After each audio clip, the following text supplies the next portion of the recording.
There was a woman who racially profiled her neighbor. Many of you might have saw it. She was banging on her neighbor's door saying she was being followed. The man was in his own driveway in his truck and said, "What are you doing?" She said, "Do you live here?" He said, "Yes, this is my house." She said, "I don't believe you," and started taking off running and screaming, and told her child to scream for help, leaving the stroller. The man was pulling up to his house after a hard day of work. It was nighttime. This was a black man. This was a white woman. I didn't want to touch on this because I hate racist videos. I actually hate them. This reflected my life in so many ways because I just saw her apology video. It's her crying crocodile tears, trying to explain what happened and saying she didn't even know he was black. She thought he was white. This happened to me. A couple years ago, I was checking my garage to see if my car was parked in it. My then girlfriend at the time also lived with me, so her car was sometimes parked in and I would park somewhere else. So I check, I see it's her car, I go to wherever my car is about to be in the parking lot. A neighbor that I've never seen before just moved in. I see him watching me and side-eyeing me, but he's trying to make it look like he's not watching me. So I don't think anything of it, I just think he's a weirdo. But then he says something to me because he gets caught staring at me.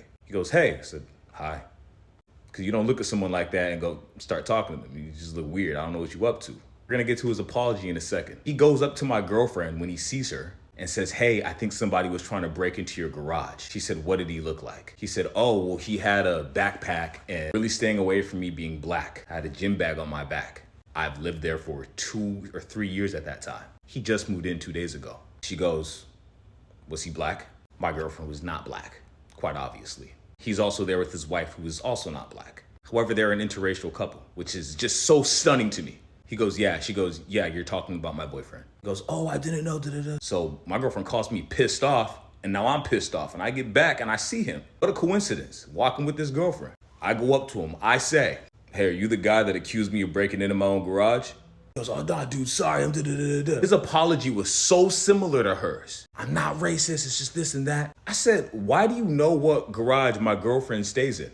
He said, "Oh no, I've just seen her before in the garage and I've never seen." I said, "How long ago did you move here?" "Oh, we moved in like 2 or 3 days ago." So you're new to the neighborhood, you don't know any of your neighbors, and the first thing you think is black man doesn't belong? This wasn't even like an affluent neighborhood. Now here's the funny part of the story and why that woman's apology to what she did to her neighbor pissed me off. As he's trying to explain himself to me, he's lying multiple times and I'm calling him out because he said, "Oh yeah, no, it wasn't you, it was another guy."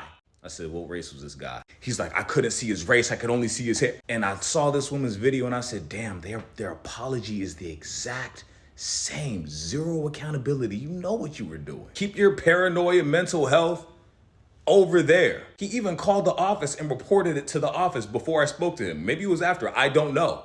But that pissed me off because this has happened to me. I'll give you one more tiny story. I was at a gas station. I did sales at the time. I was pretty high profile. So I had some really good looking clothing on, maybe $4,000 to $6,000 worth of clothing on. That's how I did business. I'm at the gas station. I'm off of work. I'm at the gas station, long day of work. So I'm getting gas.